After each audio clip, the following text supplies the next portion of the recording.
All of my tutorials for the mix console in Studio One are severely outdated, so we're going to remedy that in this video. And over the past 2 or 3 years, there have been some cool additions to the console, and we're going to start with the very basics of the mix console and gradually make our way through some of its more cool features. So let's go ahead and jump right in, and we can access the Mix console by clicking on the Mix button down in the bottom right hand corner.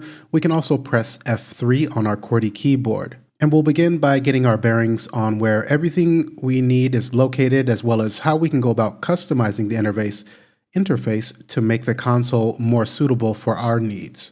And so the first thing we'll take a look at is detaching the console here. So in the top left of the console, we can click on this upward facing arrow and then make this into a full screen size. We can drag this to a second monitor if we have one, but we do have this larger view that's available. We can return this or reattach it by clicking on this downward facing arrow in the top right corner. And if we hover at the top, we have these double arrows and we can click, hold, and drag to pull this up. And we'll just work with this larger view for the rest of the tutorial. Now, continuing on with the customizing of the console, we have a group of buttons here in the bottom left-hand corner, which provide us with a lot of different options for tailoring the view. So first, we can toggle between a small and large view by clicking here. And something very important to take note of is that when we switch to the smaller view, we then have an additional button that pops up here. So if we come back to the large view, we then access our inserts and sends at the very top here. But once we enter into the small view, we then have this button that becomes available, and we can click to open up this side panel. So then if we'd like to add an insert, and we'll just jump ahead a little bit, we can click on the plus, and we could just perform a search. I'll just do reverb. We've got the room reverb that is highlighted. I'll press enter, and we can see the floating window for it, as well as it's now populated in our insert section. Now, we'll close out this floating window and return to the large view, and you'll see now that side panel goes away and we can access our inserts or that room reverb here at the very top. Now, next in line, we have a narrow and normal view, and we can make use of that by clicking on this button here. So if I click once, then we can see that this enters into a narrow view. If I double click, then that one will as well. So this is useful if you have a lot of different tracks and channels and you want to maximize how many you can see at any given time. Now, as you just saw, we can double click to expand out a channel. If we'd like to view more controls for it, I can then double click to expand this one out. Now, we do have a feature within the settings for the console here. If I come to the wrench icon, we can then select this auto expand selected channel. So once I select this, then if I double click on this first channel, then that will expand out. Now all I need to do is click once on the next channel to expand that out. So this could be useful for you as well, depending on your workflow. But we'll go ahead and come back to the wrench icon and turn that off. Well, before we do, also note that, let's expand that. Now let's come to the regular view, and we're going to make this small by coming up to this top button again. So now we have these side panels that we use these buttons here for. So if I double click on this, that will expand out the panel. And while we still have that checkbox selected for auto expand, I can click once on this channel and its side panel will be expanded out. So this is going to function or work in 2 different views if you have that selected here. But we'll go ahead and turn that off. And we'll close out this panel and return to the large view. Next in line, we have an inputs panel, and this is going to show meters for the hardware inputs on our audio interface. So if you have an interface with 8 inputs and you've set them up in the routing matrix, then you'll have meters for those here when you show the inputs panel. Now, we also have gain control at the top, and we have polarity control. We can even add inserts to these inputs as well. But just be careful with that, because if you add something like compression or EQ, that's going to be baked into your audio recording and you cannot remove it. And we'll go ahead and close this panel out. Next, we have an output panel, and when that's selected, we don't see anything happen. But if you notice, there's this vertical black bar that appears. So if I go ahead and disengage that, That vertical bar is now gone. If I re-engage, then it shows up here. And let's actually access our input-output matrix. I'm going to right-click and come to Audio Setup. We can also click on this I/O button in the top left. So I'll click on that. We're taken to our I/O matrix. Let's switch to the outputs, and I'm going to add a stereo output. This is just labeled sub 1 by default. We'll apply that and click OK. Now, with our outputs panel activated, we still just see this vertical bar, but if we were to go ahead and pull this to the left, then we can see that sub 1 that we recently added to our outputs. So if you've got multiple outs, you can always activate this and view the channels for them here. But we will go ahead and hide that. Let's come to our input output matrix, select our sub, and we'll remove that out. Let's apply and OK. And next we have external devices here. So this is going to show any MIDI devices, MIDI controllers, MIDI keyboards that we've set up to work with Studio One. We can access them here and manage them. At the moment, I don't have a device connected, but you can always access them here. We'll go ahead and hide that. We then have our instrument rack, which is viewable by default. So any virtual instruments that we're using in our song are going to show up here. And then we can click on the down arrow to manage those devices if we'd like. We have an expanded view that we can click here. So by clicking this button on the right, then we can expand this out a little bit, and we can see the preset that's currently loaded within the instrument, and as well as an activity meter. I believe that's what that is there. We'll switch back to the regular view. And then next we have our scenes panel. So if I click on this, then we can set up certain scenes, and this is a little bit beyond the scope of this tutorial, but we'll take a really quick look. I'm going to press T as in Tom for the add tracks dialog. We've got audio selected, a count of 8. So I'm going to go ahead and click OK. We now have an additional 8 channels here in our console. And at this time, we're viewing everything in our song within the console. So if we'd like to work with scenes, just as an example, I could come to the plus, click on plus, and I'm just going to call this all because we have everything showing in our console right now. I'll click OK. Now, what I'm going to do in the channel list is hide the drums and hide this Falcon at the very bottom. So now we're just seeing the 8 audio tracks that I added, and we're going to pretend that these are vocals, a main vocal and some background vocals. We'll come to the plus, and I'm just going to call this Vox. Let's press enter. So now if you have a situation where you've created up a scene maybe for your drums, for your vocals, and certain things that you want to focus on when you're mixing, you can have these scenes available to you. So if I'd like to go back to seeing everything, I can double click on the all, and then everything returns here. If I'd like to just focus in on my vocals and the background vocals, we can then double click on that. And then there's some other recall options down at the bottom. But again, this is a bit beyond the scope. So we'll go ahead and remove these out. And while the Vox is highlighted, I'll come to this arrow, downward facing arrow, and we will remove that scene. Let's select the all, and we will remove that scene as well. Let's go ahead and hide that panel.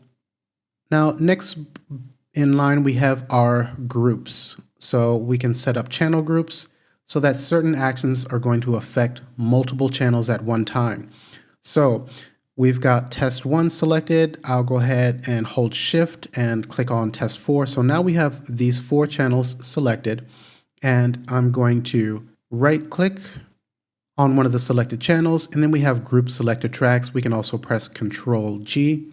So once I do that, we'll just call this tutorial 1. I'll press enter. So now you can see we have this icon in each channel letting us know that that channel is in a group. Okay, so now, even though I only have one selected, if I make an adjustment to the fader, then all of them are going to be affected. If I make adjustments to the panning, all of them are going to be affected. But let's hold Control and click to take these back to the defaults. And we can see in our group panel here, we have that tutorial 1 that I named. And we can see the individual channels that are contained within this group. We see our Falcon and the drums are grayed out because they're not contained in here. All right, so let's right click on this and we will dissolve that group. And let's hide the group panel. Now, finally, at the bottom, we have a button for showing and hiding our channel list. Okay, so the channel list is going to allow us to manage what we're viewing in the console. And this is particularly useful if you have a song with many, many tracks and channels. So we can see that the drums in Falcon are grayed out. If I click on the little dot there, then that's now visible for our Falcon here. Now our drums, I can click here and we can make that visible. Now we can click, hold, and drag down to select or to show or hide groups of channels at a time. So all of our audio channels 1 through 8 are now hidden. I'll click, hold, and drag up to bring those back. Now we also have some controls at the very bottom in here. And before we take a look at these, let's go ahead and add a couple other tracks. Let's right click in an empty area of the console and let's add a bus channel. We'll add an effects channel, a VCA, and an aux channel.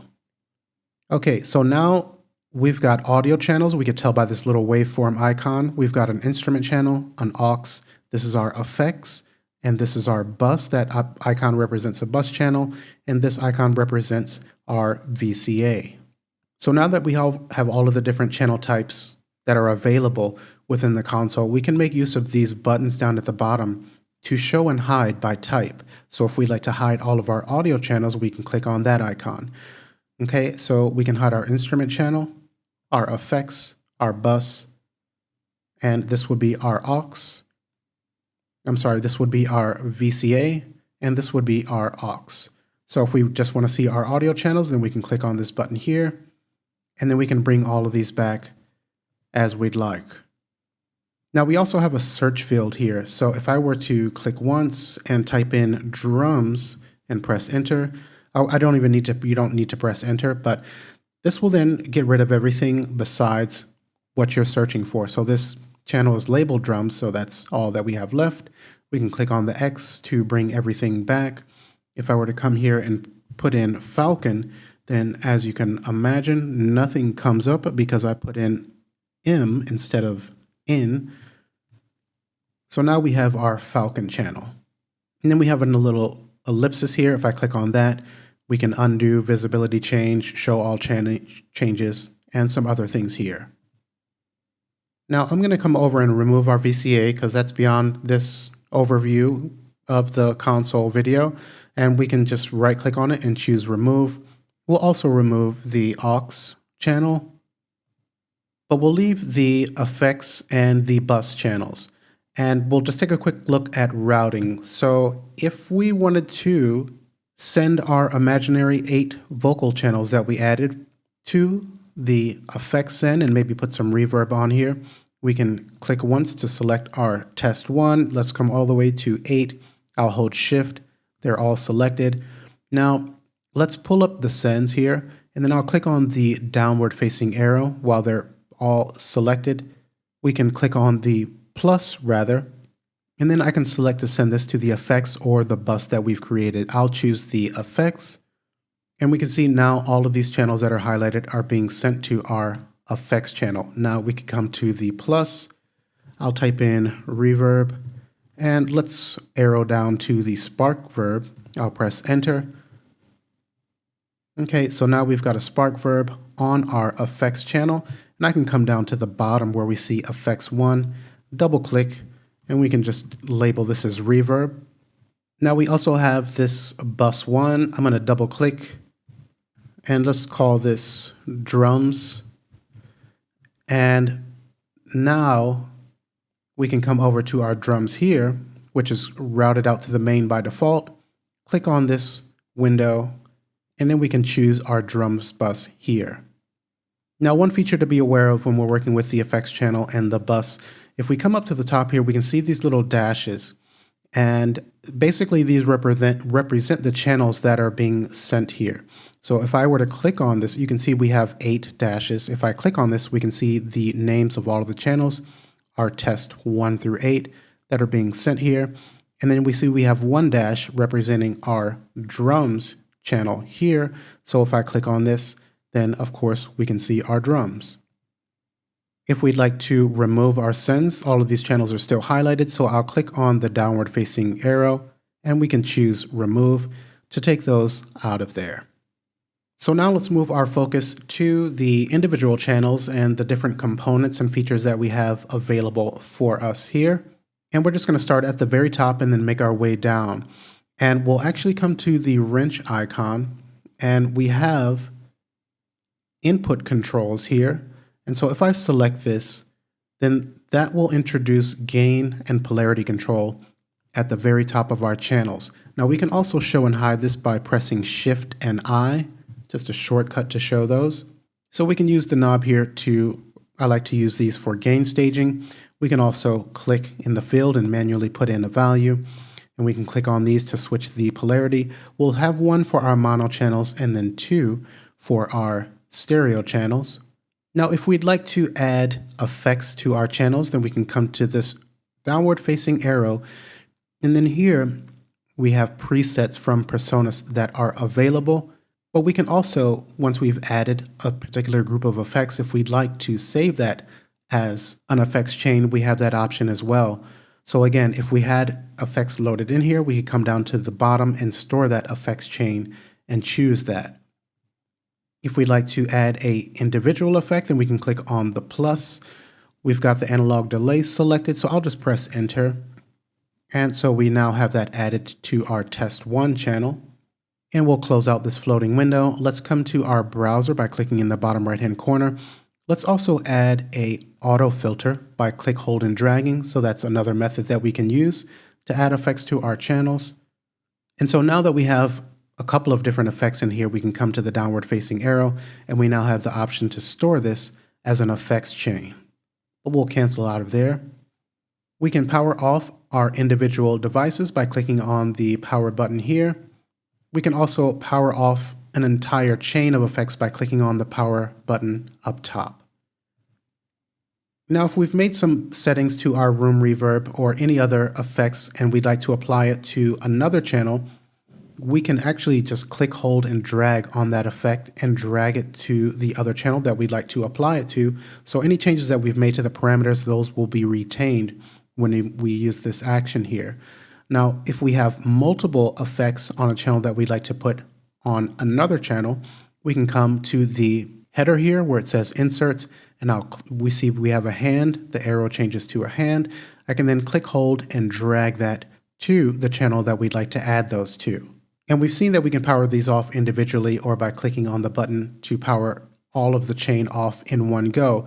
But if we would like to power off all effects within our console, this could be good for testing whether your mix is going in the direction that you want to. We have a global power button in the top left here. So once I click on that, that's going to power off all of the effects within our console.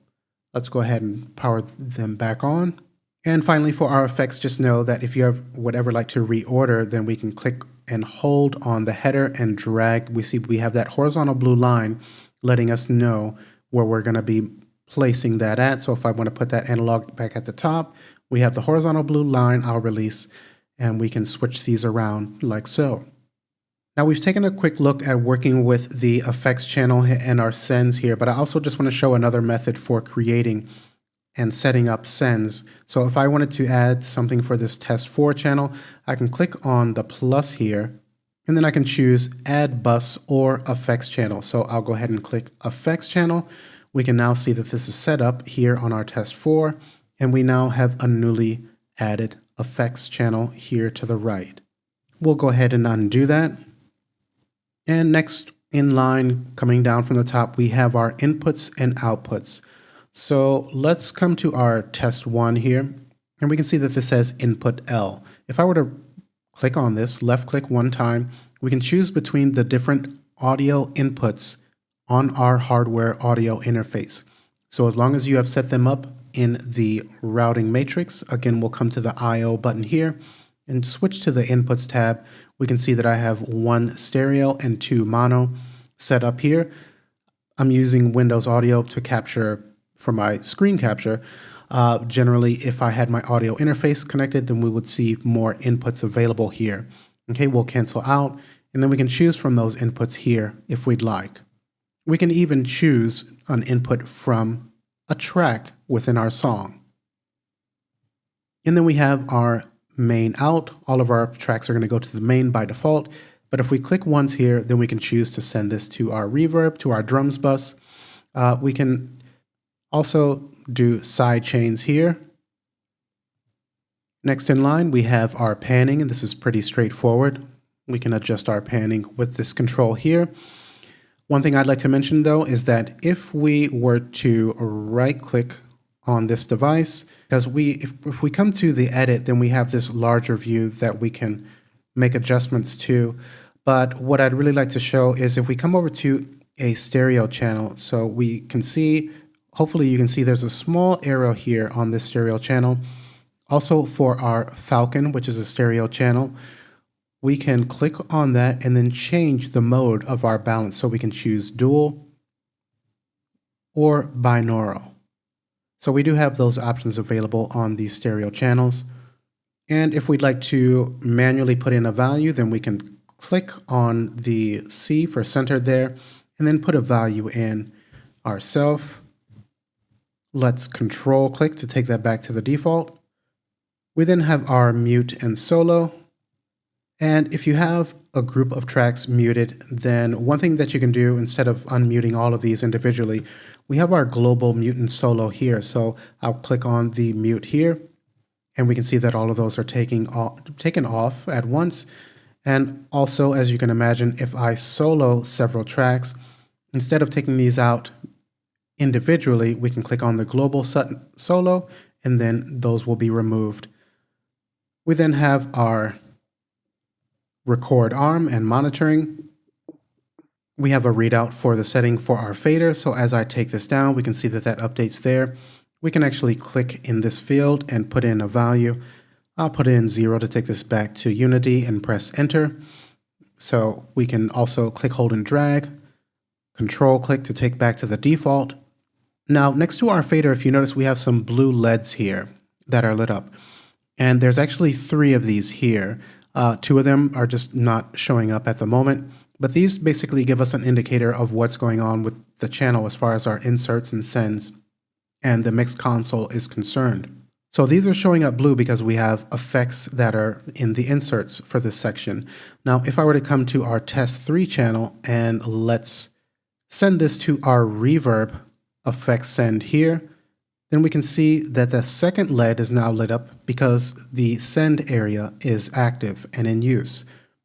Now, the third LED is for our mix console, the mix effects, rather. So if I were to come to the top right corner here, we have that downward facing arrow. I'll click on this and let's open up the console shaper. If you're using Studio One Professional, you should have this available to you. And now that this has been added, we can see this orangish LED at the very bottom, and this lets us know that we're making use of the console shaper. Okay, we'll go ahead and close this out and let's remove that. Okay, then we have a meter here, and an important thing to make note of this is that we can right click on the meter here and choose from a variety of different options here. So we can choose peak or peak RMS, we can choose the RMS length, peak hold, the hold length, pre-fader metering, and so on. All a bit beyond the scope of this tutorial, but just know that those are available for you to tweak as you prefer to see your meter. Moving down, we then have this button here, and this will allow us to access our channel editor. And this is beyond this tutorial, but just know that you can access this here.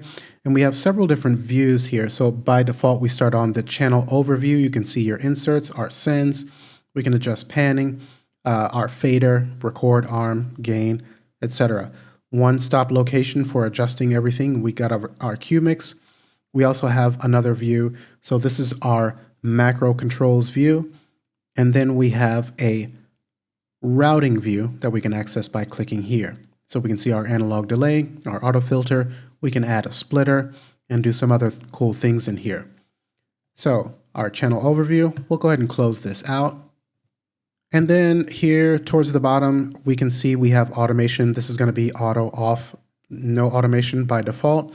But if we'd like to record automation for our fader, for instance, we can always click once on this, and I'll put this into touch mode. And then if I play back,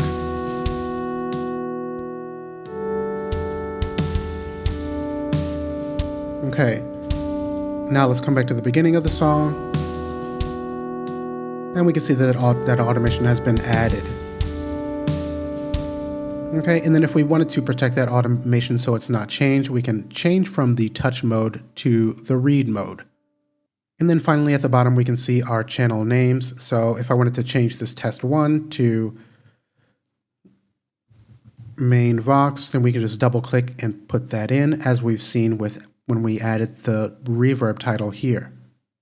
Okay, so we've covered a lot here, and we'll just wrap up really quickly by taking a look at some settings to be aware of within this wrench icon here. So if we just click once on that, we can see some grouping for keeping our effects channels to the right. That's why they're populating over here. The same as our bus channels. If you take that off, you can deselect these if you'd prefer to not have these be brought over to the right. Same for our VCA and some folder track settings there.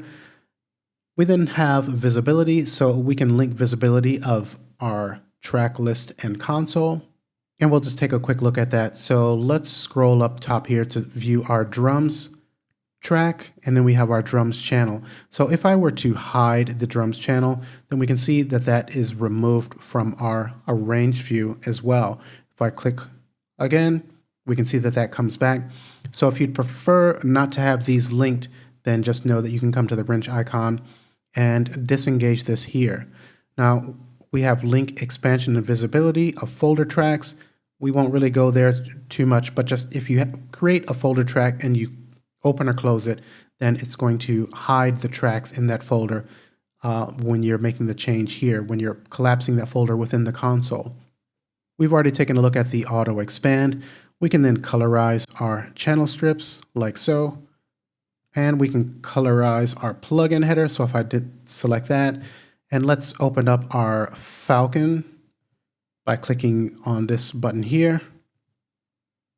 And then we can see that the header is now colored with the color of our console channel here. Okay, well, let's come back to the wrench, and I'm going to take that off. We then have our channel components. Now this is grayed out. This is specifically for if you're using a PreSonus audio interface, and you can engage this to show controls that will actually control the settings on your PreSonus audio interface. And we've seen the input controls here already. If we'd prefer not to see those, we can just deselect. We then have sends and QMix that we can show and hide our input and output connections. These are our input and output connections. Okay, so deselecting, those are then taken away.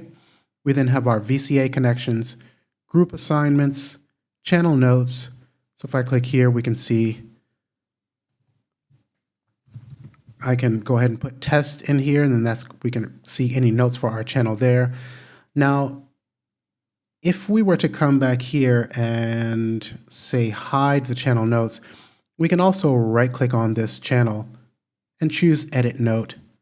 And we can see, well, I'm on the wrong channel, but if I come here, we can see where I added that test, and we can view our track notes in this window here. So again, let's come to this, right click, edit note. So we can come in and put notes in for this channel. Let's select this one, right click, edit note. Okay. So you can even do this for your inputs.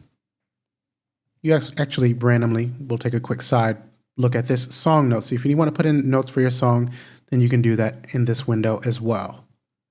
Okay, let's come back to the wrench. And then we have channel icons. So if we go ahead and select that, then we can come here and choose a particular instrument icon for our channel. Actually, this would be more appropriate here, wouldn't it? The drum set. Okay, so you get the idea. And then at the very bottom, we have listen bus. We can enable listen bus or solo through listen bus.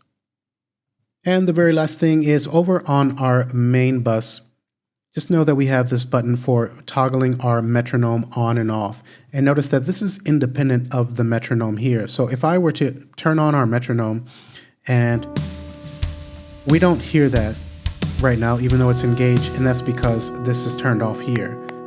So if I go ahead and turn this is useful if you have multiple outputs, then you can determine discretely which ones are going to carry that metronome. This button here, if we click hold, we can then adjust the level of our metronome. And then here we can change our track from stereo to mono. So if you want to check your mix in mono, you can click on this button here, and it corresponds to the button here in our transport. Okay, so this has actually been more of a deep dive into all of the different controls and components and features of the mix console. I hope that whether you're a beginner or an advanced user or intermediate, there was something useful in here for you. If you're interested in one-on-one training, check out more information in my description of this video or the pinned comment below. Otherwise, I hope to see you in the next tutorial, and thanks for watching.